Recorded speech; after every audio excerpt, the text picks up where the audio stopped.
Génération FM 93.4. Il est 10h partout où vous nous suivez, notamment à Cagnobon, c'est dans le Bluff. Voici la première édition dominicale sur Génération FM.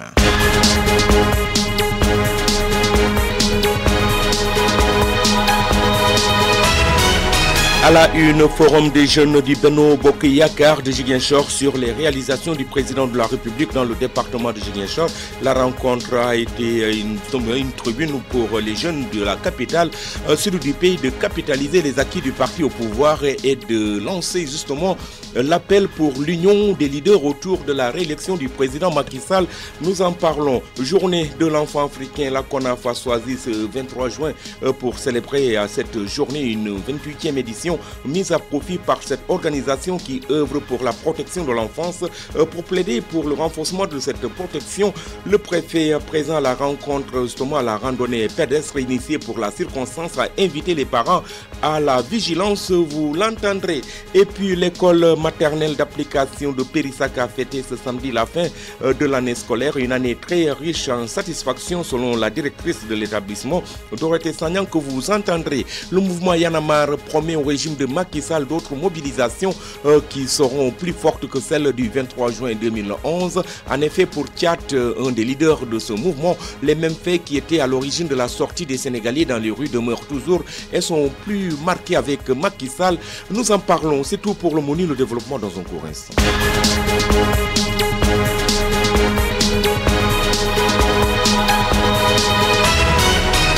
Je suis avec Albert Gomis qui assure les opérations techniques de cette édition. Bonjour et bienvenue. Je vous l'annonce, forum des jeunes du Benno Bokk Yakaar de Ziguinchor sur les réalisations du président de la République dans le département de Ziguinchor. La rencontre a été une tribune pour ces jeunes de la capitale sud du pays de capitaliser les acquis du parti au pouvoir. Une rencontre qui a vu la présence de presque tous les leaders du Benno Bokk Yakaar, la mouvance présidentielle à Ziguinchor. Ce fut une occasion pour lancer un appel pour l'union des leaders pour la réélection dès le premier tour du président de la République. Voici justement Dame Bey, coordonnateur des jeunes du Benno Bokk Yakaar de Ziguinchor, qui revient sur le sens de la rencontre. Le forum nous offre l'opportunité de nous réunir et de fraternité, mais aussi de capitaliser les acquis du président du mandat 2012-2019. Nous saluons cette opportunité offerte à la jeunesse par le biais du forum pour échanger sur les réalisations et préparer la présidentielle de 2019.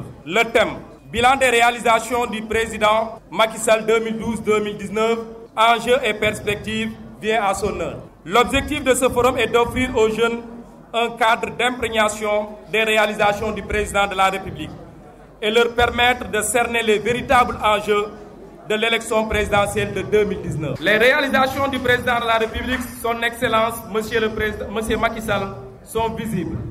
La région de Ziguinchor a bénéficié de la réalisation du pont de Katakalouz, la réhabilitation de la route Ziguinchor-Kolda dans le cadre du MCA, la boucle du Blou, Thionkesil, Balengor, de la route d'Oussouy-Moulomb, Elenkin, de l'arrivée de 2 navires, Agen et Djambor, la subvention du billet du bateau Aline Sitoé, le dragage du fleuve pour permettre la navigabilité des gros porteurs, la réhabilitation du port de Ziguinchor, la construction du port d'escale de Caraban, la réhabilitation de la piste du Cap Skirring, le démarrage du projet pôle de développement de la Casamance, la réalisation d'infrastructures universitaires et scolaires, les locaux pédagogiques et sociaux de l'université Assane Seck de Ziguinchor, d'un montant de plus de 15 milliards a été injecté par l'État du Sénégal pour accompagner l'université de Ziguinchor. C'était la Dame Bey qui revenait sur le sens de cette rencontre. Marème Baye, coordonnatrice du mouvement Génération Sénégal Émergent, par ailleurs membre de la RAMP. La rencontre des acteurs des mouvements pour l'émergence était l'invité d'honneur des jeunes de la mouvance présidentielle de Ziguinchor hier. Elle a saisi cette opportunité pour lancer un message fort à l'endroit des jeunes du Benno Bokk Yakaar. Elle s'est aussi félicitée de l'engagement exprimé par les jeunes de la mouvance présidentielle d'œuvrer résolument pour la réélection dès le premier tour le 23 février prochain pour le président Macky Sall. Nous écoutons Marème Baye au micro de Génération FM. Ce message ne peut être que politique, c'est ce que j'avais dit tantôt. Il faut vraiment un esprit de réconciliation, un esprit sincère de réconciliation. Il faut vraiment un esprit d'unité sincère, sans tricherie, sans parti pris, sans favoritisme. Il faut vraiment beaucoup d'actions sociales parce qu'elles en ont besoin. Les enfants en ont besoin, la communauté tout entière en a besoin. Donc aux jeunes de Benno Bokk Yakaar, aux jeunes de l'APR, aux jeunes du maire, de la COJER, de la CCR, de partout, déjà qu'ils sont politiques et qu'on est aujourd'hui dans un événement politique, je dis, allez de l'avant. Aujourd'hui, profitez de cette année sociale qui a été décrétée par le président pour surtout faire connaître votre présence. Rencontrez les gens, parlez-leur d'un langage très sincère surtout. Il ne sert à rien de mentir pour convaincre. Disons juste et vrai, informer par rapport à ce qu'il y a, mais d'abord informons-nous. La jeunesse a le rôle et le devoir de s'informer, d'adhérer, de s'identifier à ce que fait le président. C'est en ce sens seulement qu'elle pourra à son tour informer la communauté, faire adhérer la communauté, convaincre la communauté et faire réélire le président au premier tour. Permettez-moi aujourd'hui quand même de vous dire que c'est un grand hommage que je rends aux jeunes, mais également, déjà qu'on est dans une zone de conflit, à toutes les mères veuves et également à tous les orphelins de la zone sud. Parce qu'aujourd'hui, je ne vous en informerai pas, c'est la journée internationale de la veuve et de l'orphelin. Donc, le 23 juin. Et au sein de la rampe à laquelle j'appartiens, comme je disais tantôt, la rencontre pour des acteurs et mouvements pour l'émergence, dont également mon cher Chérif Aïdara est le coordinateur au niveau de Ziguinchor. On organise un grand événement au Grand Théâtre. Donc aujourd'hui, cette journée-là, je veux vraiment rendre hommage aux femmes et orphelins de la zone sud, qui est vraiment une zone à conflit. Marème Mbaye, le mouvement Y en a marre promet au régime de Macky Sall d'autres mobilisations qui seront plus fortes que celles du 23 juin 2011. En effet, pour Tchad, un des leaders de ce mouvement, les mêmes faits qui étaient à l'origine de la sortie des Sénégalais dans les rues demeurent toujours et sont plus marqués avec Macky Sall. Il s'en veut pour preuve le décès de Mohamed Falloussen, tué à l'université Garçon Berger de Saint-Louis le 15 mai dernier alors qu'il réclamait le paiement de sa bourse. Le 23 juin coïncide également avec le 40e jour du décès de l'étudiant assassiné par le pouvoir de Macky Sall. Donc c'est un 23 juin très spécial et puis il faut qu'on se remémore cette date parce que Macky Sall et son gouvernement donnent l'impression d'avoir oublié ce qui s'est passé il y a 7 ans et nous justement avons la responsabilité de leur rappeler et de leur montrer que de la même manière que le peuple s'est mobilisé, le peuple peut se mobiliser une autre date parce que chaque date a son importance dans l'histoire d'un pays, a-t-il déclaré. À l'en croire, le combat est loin d'être gagné car l'objectif ultime est de changer le Sénégal. Il y aura d'autres dates peut-être qui seront plus fortes que le 23 juin 2011, qu'on reste mobilisé et qu'on reste fort et que tout le monde soit alerte. Le combat continue parce que le Sénégal doit changer et il changera, martèle justement le leader Tchad. Vous suivez à Génération FM à Kadinol et à Efisao, c'est dans le Kassa. La suite dans un court instant. Génération FM 93.4. Journée de l'enfant africain, la CONAF a choisi ce 23 juin pour célébrer cette journée, une 28e édition mise à profit par cette organisation qui œuvre pour la protection de l'enfance, pour plaider pour le renforcement de la protection de l'être le plus fragile. Donc le préfet présent à la randonnée pédestre initiée pour la circonstance a invité les parents à la vigilance et à préserver davantage les enfants dans les études. Nous écoutons le préfet de Ziguinchor au micro d'Insa Mandion. De rester vigilant, de redoubler d'efforts parce que le chantier de la protection de l'enfant reste encore vaste et parsemé d'obstacles et d'embûches. Nous venons tout de suite de suivre un sketch très court, mais qui a résumé beaucoup de problématiques auxquelles les enfants de notre département, du Sénégal et en Afrique en particulier, en général, sont confrontés. Ils ont abordé le thème de la discrimination à l'égard des enfants. Un enfant apparemment orphelin confié à une famille adoptive, mais qui tous les jours est confronté à d'innombrables discriminations. Un enfant également sans état civil apparemment. Un enfant qui se voit confier des tâches domestiques au détriment de son éducation. Alors que ses frères et sœurs évoluant dans la même sphère familiale sont gâtés, sont choyés tous les jours. Donc voilà un environnement insupportable pour un enfant. C'est dire donc que les défis restent encore nombreux.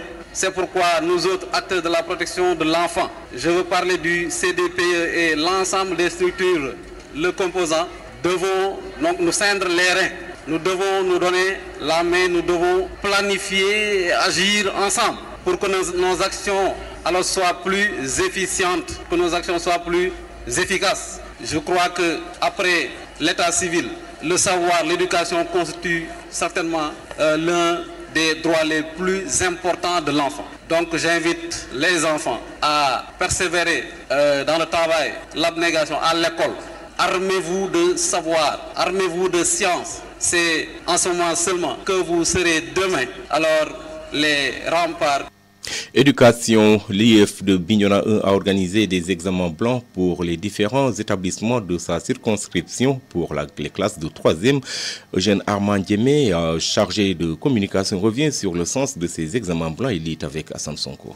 Le but des examens blancs, c'est pour aider les élèves candidats au BFM de pouvoir avoir un aperçu sur l'examen proprement dit, le BFM. Donc c'est pour cela qu'on fait un test pour voir au niveau des différentes épreuves pour que l'élève puisse ou le candidat puisse travailler et le jour J, avant même le jour J, qu'il puisse corriger ses lacunes durant cet examen blanc-là. Ça permet aux élèves qui n'ont jamais fait un examen, le fait que c'est des nouveaux pour certains et ils auront quelque chose pour le faire. Hein. C'est à cause de ça qu'on a organisé des examens blancs partout dans les différents établissements. Il y a aussi, vous savez qu'avec les perturbations qui sont survenues cette année, et il y a d'autres, pour certains, ils n'ont pas terminé le programme. Et c'est pour cela, quand vous regardez les différents sujets, et ils ont donné, par exemple, vers les dernières leçons. Et c'est pas tout le monde qui est au même niveau du programme. Et il y a aussi des difficultés au niveau des élèves, si vous regardez bien. Parce que d'autres, ils n'ont pas vu certaines leçons. Il y a aussi ça. Je peux dire que c'est pas quand même fameux. Oui, au niveau de la correction, c'est pas fameux. C'est vrai, il y avait des perturbations, mais que les élèves puissent continuer à... Ils ont largement le temps de réviser. Il y aura les compositions, de réviser aussi pour le BFM aussi. Et pour que les parents puissent aider leurs enfants aussi. De voir... Vous savez, d'autres, des fois, les élèves, il y a d'autres, c'est des absentéistes. Et c'est tout ça. Et d'autres, ils sont là uniquement pour recopier des leçons et ils n'apprennent pas et ils gardent les cahiers. Quand ils disent qu'il y a devoir, c'est le temps là qu'ils vont essayer de réviser. Ça ne peut pas entrer dans leur mentalité. Il y a surtout ça. Il faut que les élèves puissent redoubler d'efforts pour pouvoir affronter le jour J des examens. Et je leur souhaite bonne chance. Bonne chance donc à ces élèves selon Eugène Armand Diémé. L'école maternelle d'application de Périssaka a fêté ce samedi la fin de l'année scolaire et une année très riche en satisfaction selon la directrice de l'établissement Dorothée Sagnan qui évoque le climat favorable qui a régné dans l'école durant les 9 mois et le mérite des jeunes apprenants qui ont saisi justement l'opportunité de cette fête scolaire donc et devant les autorités éducatives et la communauté d'extérioriser les compétences qui ont émerveillé le public. Dorothée Sagnan que nous écoutons. Le préscolaire a des activités phares. Parmi ces activités, il y a la fête de fin d'année. La particularité de cette année, c'est que nous avons pu fêter ensemble avec non seulement la communauté, les enfants et surtout nos élèves maîtres qui sont de futurs enseignants. Cela nous donne, c'est une satisfaction tout entière que nous avons en tant qu'équipe pédagogique. Quand on organise et que nos autorités académiques soient là, les parents soient là, nous avons ici l'inspecteur de l'éducation et de la formation, c'est l'inspecteur Diak, accompagné de l'inspecteur Konaté, élémentaire. Il y a les parents d'élèves qui, il faut le dire, pour la plupart sont représentés par des femmes. On sent qu'on ne lance pas des pierres aux hommes, mais nous voulons ici exprimer notre profonde gratitude vis-à-vis de ces mamans qui n'ont ménagé aucun effort pour venir nous répondre, pour voir ensemble avec nous ce que nous avons pu inculquer vis-à-vis de leurs enfants.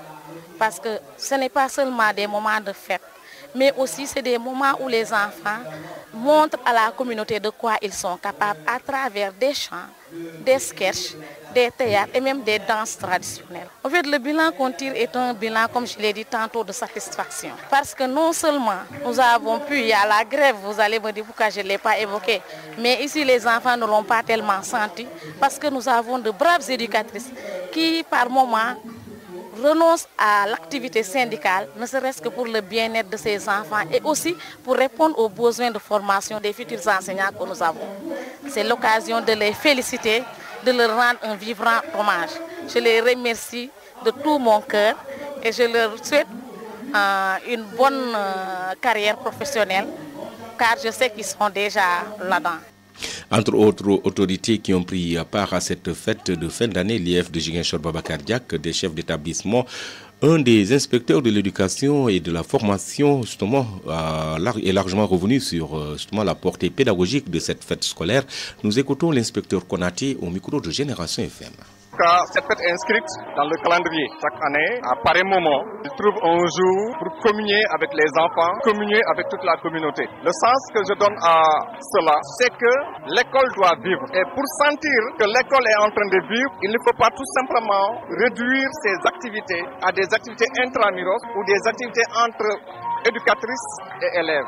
Il faut qu'il y ait des moments où l'école s'ouvre à toute la communauté. La communauté soit là pour mettre la main au pourvoir de plus près ce dont les enfants qu'ils ont eu à confier à ces éducateurs et éducatrices. Qu'est-ce que ces enfants-là savent faire? Quelles sont les valeurs qu'on leur a inculquées pendant les 9 ou 6 mois de formation qu'ils ont passé à l'école. Donc ça permet aux parents de savoir qu'ils n'ont pas laissé les enfants entre des mains périssables, mais ils ont mis leurs enfants en des mains sûres. Et la preuve, c'est que nous voyons des manifestations, nous voyons des prestations, des expressions corporelles qui sont de haute facture et qui font passer des messages forts. C'est tout le sens que nous donnons à ces moments de communion, à ces moments que nous partageons ensemble de façon très agréable. Il y a un appel à lancer, c'est en tout cas de faire confiance d'abord à l'école, de faire confiance à l'institution école. La bataille de l'accès est en train d'être gagnée. C'est que au niveau élémentaire quand même, on a ce que l'on appelle l'éducation scolaire. L'enfant qui entre à l'élémentaire ne doit pas quitter l'école jusqu'à en tout cas l'âge de 16 ans. Donc 10 ans obligatoire de scolarisation. Nous voudrions que cela aussi soit une réalité au niveau du préscolaire, que cela ne se limite pas tout simplement à cette obligation que nous avons au niveau élémentaire, que ça soit aussi au niveau préscolaire. Les enfants qui ont eu la chance de fréquenter le préscolaire, en tout cas, sont beaucoup plus à l'aise de façon générale une fois qu'ils sont à l'élémentaire, parce qu'ils ont déjà découvert le milieu, ils sont déjà habitués. Donc, l'appel que nous lançons, c'est que les enfants d'âge préscolaire ne doivent plus traîner dans les maisons. Génération FM 93.4. Parlons tout à fait autre chose. Le Crédit Mutuel du Sénégal, Bignona, justement, a tenu son assemblée générale ce samedi 23 juin au foyer catholique de Bignona. L'objectif de cette rencontre est la présentation des rapports d'activité des différentes commissions de cette structure financière. Le compte-rendu est signé à Samsonko. Le Crédit Mutuel du Sénégal, Caisse de Bignona, a tenu son assemblée générale ordinaire et extraordinaire ce samedi 23 juin 2018 au foyer catholique de Bignona. Vu l'importance de l'assemblée générale et de mettre en bonne marche de l'institution, Moustapha Djiba et son PCA. Cette assemblée, il s'agissait vraiment de présenter les rapports d'exercice d'activité du conseil d'administration de la Caisse, les rapports d'activité de la commission du comité local de crédit, conseil de surveillance de la Caisse, et également le bilan des activités de la Caisse par le gérant, et également le commissaire au compte qui a fait son contrôle et est revenu sur ça. Il nous a fait son rapport, présenté son rapport.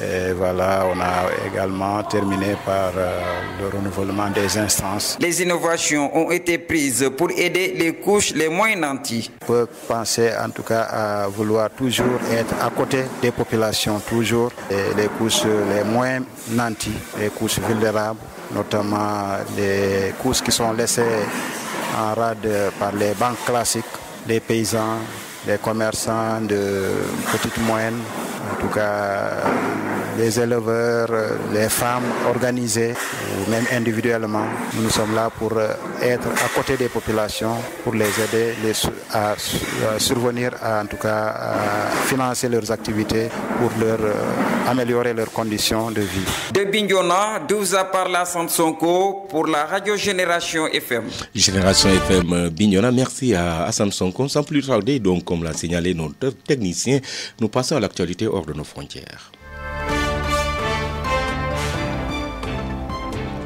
Une deuxième rencontre entre le président Salva Kiir et son rival Riek Machar aura-t-elle lieu lundi 25 juin à Khartoum. Comme l'ont annoncé vendredi les autorités soudanaises, les deux frères ennemis se sont déjà rencontrés mercredi à Addis Abeba pour tenter d'aplanir leurs divergences. Une rencontre inédite puisque cela faisait 2 ans qu'ils ne s'étaient pas vus depuis que Machar, alors vice-président, a fui le pays. Mais vendredi, les deux hommes ont fait savoir qu'il fallait se garder de tout excès d'optimisme.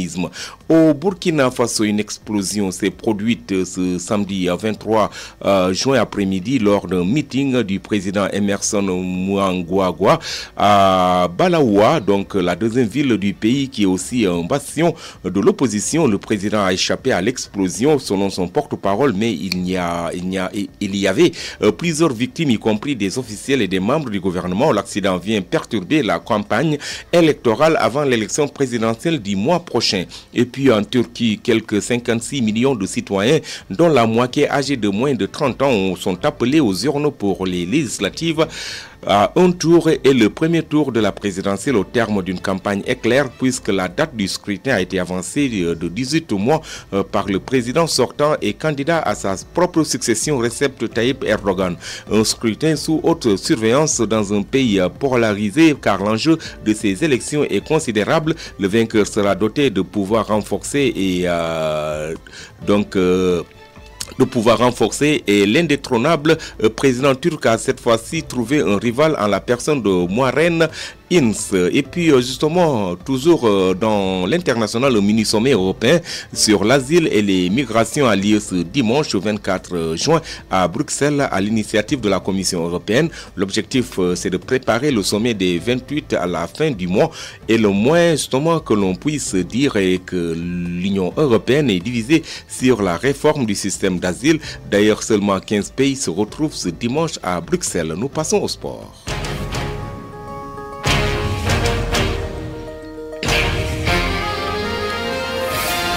L'actualité sportive dominée toujours et encore par la Coupe du Monde que la Russie organise. Une Coupe du Monde qui verra la rencontre entre le Sénégal et le Japon ce dimanche. Une rencontre qui va valoir très cher. Première ex-aequo après leur victoire contre la Pologne 2-1 ce dimanche. Les Lions pourraient obtenir leur billet pour les 8e de finale avec une victoire face aux coéquipiers de Shinji Kagawa. Si un peu plus tôt la Pologne et la Colombie font match nul, le principal enjeu est simple, enchaîner une deuxième victoire pour faire un grand pas vers les 8e. Une qualification directe est donc envisageable pour le Sénégal et le Japon. Aliou Cissé en est conscient. À l'issue de ce match, l'équipe qui va gagner sera presque qualifiée. C'est d'ailleurs l'enjeu de ce match du jour. Les deux sélections auront à cœur donc de montrer qu'elles montent en puissance. Elles auront aussi envie de montrer de quoi elles sont capables individuellement et collectivement. Au-delà, une qualification est en jeu et des enjeux sont dans la qualification. L'ambition est forte pour l'équipe du Sénégal qui va rencontrer donc le Japon puisque la Colombie, durant cette phase de groupe, il faut passer ce premier tour rapidement en essayant de se qualifier dès dimanche pour pouvoir, face à la Colombie, faire jouer les seconds choix. Ce qui permettra justement au groupe d'être plus fort pour les 8e, a dit Aliou Cissé. Le match Sénégal-Japon ne s'annonce pas des plus faciles selon Sadio Mané. Ça va être un très bon match à jouer parce que le Japon est une belle équipe, mais nous aussi nous avons une bonne équipe. Nous sommes une équipe qui joue le ballon. Ça ne sera pas facile. L'important c'est d'être solidaire et de jouer en équipe, c'est-à-dire courir ensemble comme nous l'avons fait lors de la dernière rencontre avec la Pologne, réitère l'attaquant de Liverpool. Selon lui, il faudra aussi se donner à fond pour défendre les couleurs de notre pays. C'est une fierté d'entendre tout le monde parler de moi, mais le plus important, c'est le collectif, a-t-il dit. Nous avons un staff derrière nous qui nous met dans de très bonnes conditions. Nous travaillons bien et il faut se concentrer sur ce que nous voulons faire. C'est le collectif qui a gagné contre la Pologne. Donc les Japonais ont un bon style de jeu. Contre la Colombie, ils ont gagné. Nous respectons l'équipe adverse et il faudra faire le maximum pour les contrer, a-t-il ajouté. Parlons tout à fait autre chose, mais toujours restons dans le cadre sportif. La capitale du Balantakunda était ce vendredi le centre de gravité de tous les lutteurs du département de Goudomp. C'était à l'occasion de l'anniversaire de la radio communautaire, la radio Poukoumel FM. Le compte-rendu est signé Ibrahim Sané. Ce vendredi 23 juin, les regards de tous les amateurs de lutte du Balantakunda étaient rivés vers la commune de Goudomp avec un grand combat de lutte organisé par la radio Poukoumel FM à l'occasion de la célébration de son premier anniversaire depuis bientôt 11 ans d'existence. Plusieurs lutteurs venus du département se sont disputés âprement un taureau que la radio a mis en trophée. Les combats qui se sont déroulés jusqu'à minuit avec un public très nombreux furent sanctionnés par la victoire de Boendiago de Mangakunda aux dépens de B52 de Goudomp. Venu représenter son frère Balagui II, un des parrains de cette manifestation, Sakies, le fils de Doublesse, en plus d'exprimer sa joie, a émis le souhait d'œuvrer pour trouver des combats à ses talentueux lutteurs du Balantakunda.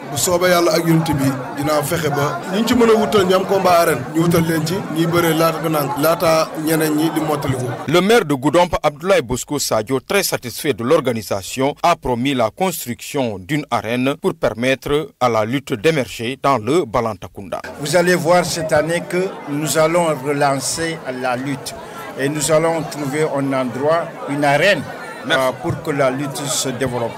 Nous sommes prêts, nous avons pris toutes les mesures budgétaires pour appuyer définitivement la lutte.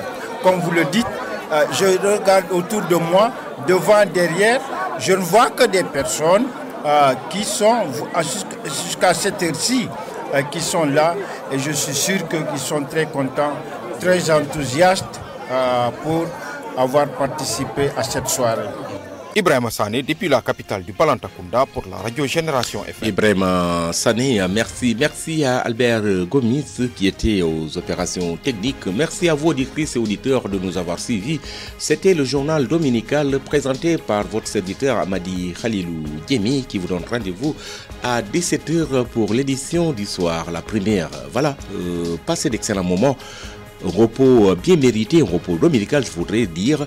Et bonne chance à nos Lions qui vont jouer contre le Japon. Ça sera cet après-midi, un match que vous pouvez suivre sur les ondes de votre radio Génération FM, la 93.4 avec nos reporters sportifs. Et n'oubliez pas le jeu concours. Voilà, passez d'excellents moments.